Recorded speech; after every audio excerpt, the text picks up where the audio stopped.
He'll be at the draft in Dallas, and for prospective teams, he's willing to do whatever it takes to help get on the field.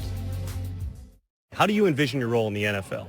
I mean, a guy that if you ever need help in any situation, I can be that guy. If you want me to be a wheel linebacker who can run around the field, make tackles, be in the run fits and cover guys one-on-one, I can do that. If you need a safety who can come in the box often and be in man coverage, I can do that also. And if you just need a guy to go for after quarterback on third and long or a nickel package, I can be that guy too. Or if you just need a kicker, I just warm my leg up and I kick it too.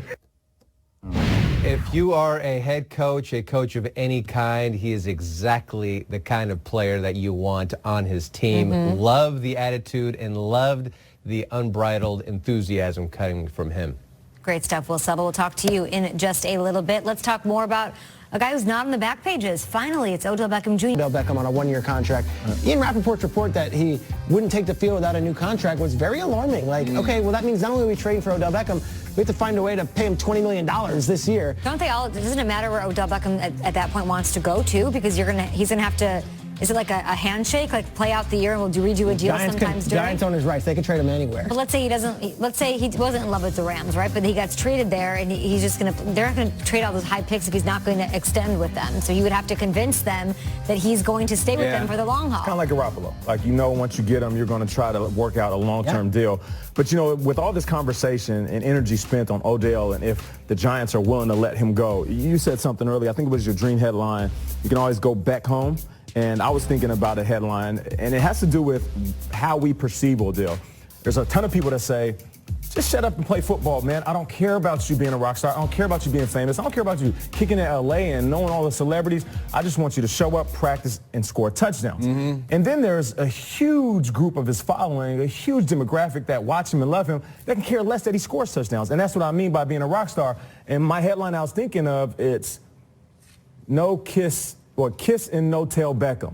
Now, what if Odell was like, I'm done with social media. I'm done with showing you guys my life. I know you said you want to see what it's like to be an NFL athlete. I know you want to see what it's like to be a superstar and a rock star. I'm going to shut all that off. I don't think the world, I don't think the fan base, I don't think NFL people that love Odell are ready to say, okay, I'd rather have that. I think they'd rather have Odell and all of his quote-unquote antics than him being completely removed from social media. Whether you want to embrace it or not, social media is a huge part of every athlete's life right now. What if it's real life, though, Nate? What if there's actual real concerns about him being out every night, and it's not his social media presence? I mean, what if it is, why are you out in Los Angeles? Why are you being caught on film in hotel rooms? Like, that's a real concern, and there's a lot of money at stake. Peter, you tweeted something, I believe it was after the Rams acquired Marcus Peters, where someone with the Rams had texted you something to the effect of, like, let's roll, right? And you tweeted that. So the Rams have been all in. Let's get this guy, let's get that guy, and it seems like they're going to Odell, and then it just stops. So that tells me it's either they couldn't work out the money or didn't like something off the field, because that's the only things that make sense. You've got a very, very interesting locker room right there. You're adding a lot of personalities, right? Talib, Peters, Sue. They stopped rolling. They were definitely interested in Odell Beckham. The asking price might have been too high, or maybe they didn't like what they found out when you do the work. I mean, that's possible. I believe he's beloved by that locker room that he's not even in. We have Todd Gurley telling the LA Times overnight that he would love him, that there's enough snaps to go around, that he'd want him to be there. I mean, he needs to get a deal redone, Gurley, so I don't think he'd like what his deal would look like if they had to extend Beckham. But he's beloved in this New York market as far as the locker room's concerned.